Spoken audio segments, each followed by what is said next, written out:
And finally tonight, John Adams is one of the world's most acclaimed and performed contemporary music composers, known especially for operas, including Nixon in China and The Death of Klinghoffer. Adams turned 70 this year, and he's been honored around the globe.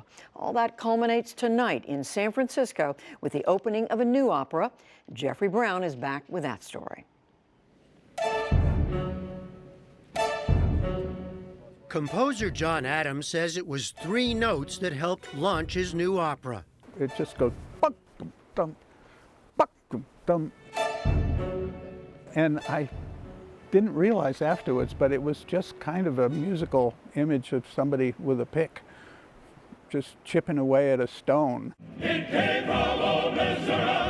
Premiering at the San Francisco Opera, Girls of the Golden West tells of individuals caught up in the California gold rush of the 1850s.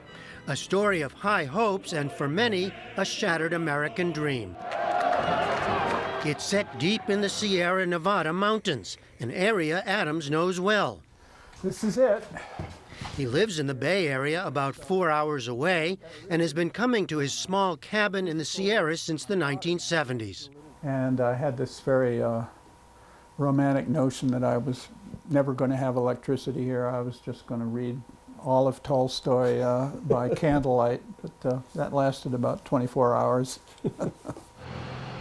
Adams recently took us into the small town of Downeyville, a setting for the new opera. So all around here would have been mining operations? Yeah. And with his dog Amos, to a breathtaking trail in the Sierra Buttes that helped fire his imagination. What it always interests me in a work of art is what I call its locale. So a lot of my stories, particularly this one, really reflect my experience of being an American artist in my own locale. The California gold rush has been romanticized in opera and books before. Girls of the Golden West, which we watch being rehearsed, present a more raw tale, one with echoes to today, in which immigrant and white cultures clash with tragic results. Adams credits longtime collaborator and director Peter Sellers with the idea. The problem is that the stories are all told from the white perspective, and we're sort of turning that upside down and getting, you know, the woman's point of view and the Mexican's point of view, and it's not just an academic exercise. It's actually a very thrilling human experience to do this. To find those characters, the pair dug through primary sources: photos, letters, diaries, lyrics to old songs. The opera's libretto, which Sellers crafted, is made up entirely of historical texts. Come on over and here, that's super nice. Just weeks before opening night, Sellers worked with his singers in a large rehearsal space and spoke to us. John is such a master at this point, and he has scene after scene after scene. It's just, you go, that is just overwhelming. Were you surprised by all this source material? I mean, was it something you knew, or you kept one thing led to or you another? dig into it, you dig into it. And as soon as you start to ask the questions most people don't ask, of course the answers are so rich and so satisfying and open up vistas. In those texts, the pair found characters like Louise Clapp, who went by the name Dame Shirley. She's sung by Julia Bullock. You have no idea of this wild and barbarous life. Seeing the elephant rubbing for gold.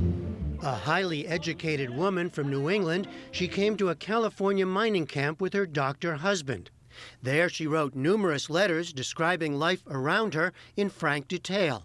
Living in a mining encampment for 18 months in the middle of winter, it's just mind-boggling how they survived. And yet she always kept this fantastic sense of wit and her ability to size somebody up. She's an amazing character, and she's real. That's what's so great. Another central character, Josefa, sung by Janae Bridges, is a young Mexican barmaid also based on a real-life figure. In the opera's tragic finale, Josefa is hung from a bridge by a mob of white miners after she killed a man in self-defense. John Adams sees the new work as a more honest version of history. I like to think of it as that I'm making poetry of it, and obviously Making poetry of history? making poetry of history. And also, when you read even the best history books, you basically tend to stay on the surface. But to stop in the way that Shakespeare stops and says, now hold on a minute, what really happened between these two people that caused them to behave the way they did? That's the poetic level. It's not an unfamiliar goal for the 70-year-old composer, who's often mined history for source material. Who are our enemies? His Nixon in China centered on President Richard Nixon's landmark visit in 1972. The death of Klinghoffer told the story of the 1985 hijacking of a cruise ship by the Palestinian Liberation Front and the subsequent murder of a Jewish passenger. I am the heat of the sun. And Dr. Atomic brought the making of the atomic bomb to operatic life. It's all led Adams to be sometimes labeled a political composer, but he sees it otherwise. I think it's really more a comment on people's prejudices about classical music. That if it's an opera, it should be about goddesses and goddess or some fairy tale from the past. I'm writing about my life. I'm writing about experiences that have happened in my own lifetime.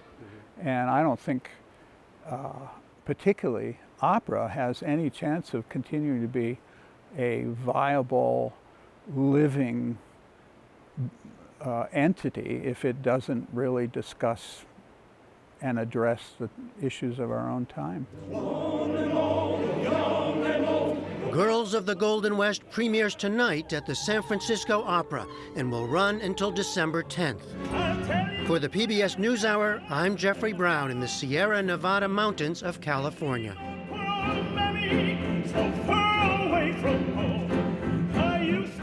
Magnificent.